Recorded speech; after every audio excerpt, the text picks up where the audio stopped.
네, 윤석열 대통령의 탄핵소추 혹은 하야 등이 거론되고 있는데 이번 계엄 사태 위법성 논란을 전문가와 한 걸음 더 들어가 짚어보겠습니다. 전두환 회고록 소송을 맡아오며 각종 5.18 관련 소송을 진행해오고 있는 김정호 변호사가 스튜디오에 나와 있습니다. 안녕하세요. 안녕하십니까? 네, 5.18 관련 소송을 진행해오고 계신 만큼 어젯밤 계엄 선포 소식 들으셨을 때 많은 생각이 드셨을 것 같습니다. 어떠셨나요? 보고도 믿기지 않았죠. 과연 이 시대에 비상계엄이라는 게 가능할까? 그런데 현실이었고요. 상상한 것 이상이 현실이 되는 우리 사회 현재 이 상황을 보고 좀 참담하고 너무 가슴이 아팠습니다. 네, 이번 계엄령 사태의 핵심일 것 같은데 비상계엄령이 위법이고 위헌이다라는 주장이 나오고 있습니다. 이거에 대해서는 어떻게 생각하고 계신가요? 헌법에 규정하고 있는 계엄의 요건 자체의 실체적 요건과 또 절차적 요건, 또 계엄법에 정한 세부적 요건을 다 갖추지 못했기 때문에 실체적으로도 위헌이고 절차적으로도 위헌 위법이라고 생각하고 있습니다. 예를 들면 계엄은 전시 또는 사변 이에 준하는 상황에서 발동할 수 있는 건데 지금 어제 그 상황이 과연 전시나 사변 또 그에 준하는 상황으로 볼 수 있는지 전혀 그렇지 않기 때문에 일단 실제적 요건을 갖추지 못했다라고 보여지고요. 절차적으로 계엄은 선포 즉시 국회에 지체 없이 통고돼야 되는데 통고 절차도 없었고 또 계엄을 선포하기 이전에 국무회의를 과연 실질적으로 거쳤는지도 지금 10일 후에 이제 국무회의 회의록이 공개되면 더 진상이 나오겠습니다만은 일부 국무원에게는 통지도 되지 않았던 것 같고 국무회의 자체도 열렸는지 여부도 지금 불투명한 상태이기 때문에 절차적으로도 문제가 있었다고 생각합니다. 실체적으로도 절차적으로도 위헌이고 위법이다라고 얘기해 주셨는데 그러면 현직 대통령에게 형사적인 책임을 물을 수가 있을까요? 원칙적으로 현직 대통령에게는 형사 책임을 물을 수 없습니다. 우리 헌법 84조에는 대통령은 내란이나 외환의 죄를 범하지 않는 한 재직 중에 소추되지 않는다라는 명시적 조항이 있기 때문에 대통령 원칙적으로 일반 형사범죄로는 처벌할 수가 없습니다. 다만 헌법 84조에 의하더라도 내란죄로는 처벌할 수가 있습니다. 과연 이 사건에서 내란죄에 해당할 수 있는지 이 부분이 지금 크게 논란이 되고 있고 민주당을 비롯한 야권에서는 내란죄로 고발하겠다는 입장도 밝힌 것으로 알고 있습니다. 네, 전두환 역시 96년도에 내란 목적의 살인 등의 혐의로 1심에서 사형을 선고받기도 했는데 그럼 이 사건도 내란죄 적용이 가능하다고 보고 계신 건가요? 지금 법률 전문가들이 내란죄 적용이 가능하다 또 그렇지 않다라는 좀 양론으로 좀 갈리고 있다고 보이시는데 저는 내란죄 적용이 가능하다는 입장을 갖고 있습니다.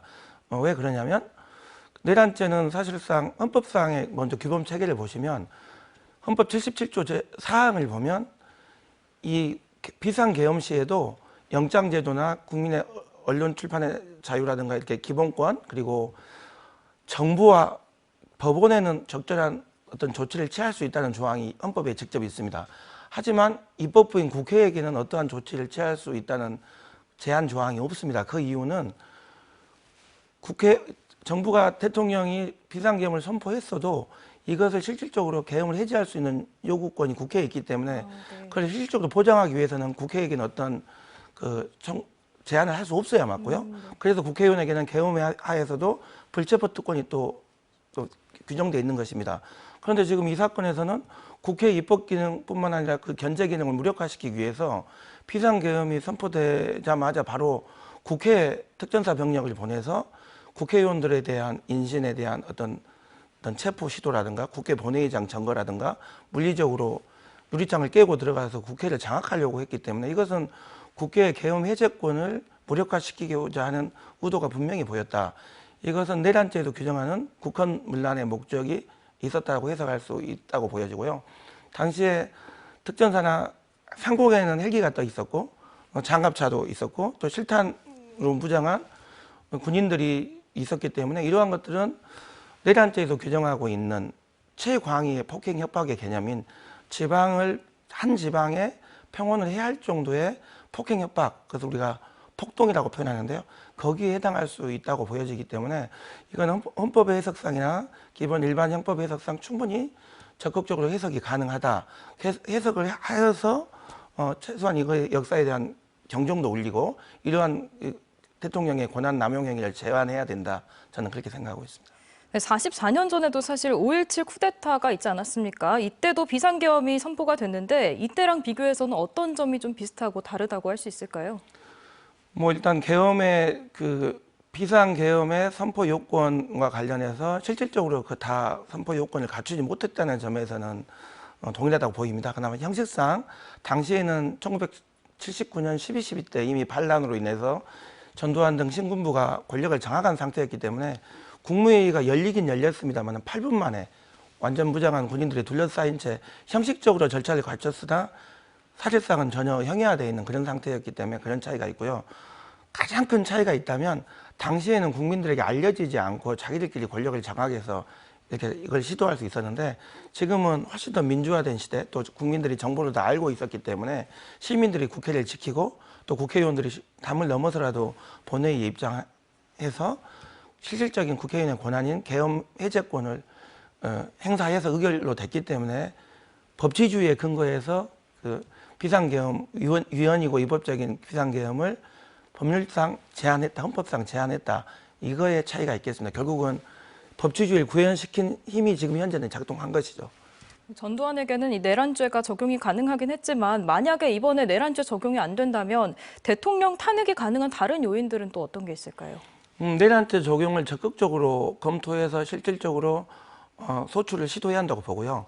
헌법 84조의 이 소출의 의미를 기소에 한정하지 않고 체포, 구금, 압수수색, 검증까지 다 포함하는 의미입니다. 수사도 할 수 있고 체포할 수도 있고 그 대통령실을 압수수색할 수도 있다는 게 해석하는 것이 헌법학의 다수설이기 때문에 내란죄에 대한 적극 검토는 당연히 해야 한다고 보고요. 내란죄가 형법상 뭐 처벌이 불가능한다 하더라도 탄핵 사유로서는 가장 중요한 탄핵 사유입니다. 그리고 어젯밤에 비상계엄 선포 행위뿐만 아니라 최혜병 사건의 수사를 방해하고 무마하는 직권남용 행위, 그리고 명태균 게이트라고 이끌어지는 대선 전에 여론조사를 명태균을 통해서 불법적으로 하고 그에 대한 대가로 김영선 의원을 공천해 줬다는 이 혐의와 관련해서도 정치자금법 위반이나 사전수뢰죄 적용이 가능하고, 실제로 윤석열 대통령이 직접 검사였을 때 기소한 이명박 대통령을 기소한 사건에서도 당선자 신분에서 공천을 해줬던 김소남 의원 사건이 유죄로 확정됐습니다. 그 사례에 비춰본다면 대통령 취임 전이라 하더라도 명태균 사건은 그 판례에 비춰보면 윤석열 대통령이 직접 기소해서 유죄 판결이 된 사건에 비춰보면 충분히 탄핵 사유도 가능하고 뇌물죄도 가능하다, 저는 그렇게 생각하고 있습니다. 네, 알겠습니다. 오늘 좋은 말씀 감사합니다. 언제 어디서나 내 손 안의 뉴스. 광주 MBC 뉴스 유튜브 구독으로 함께하세요.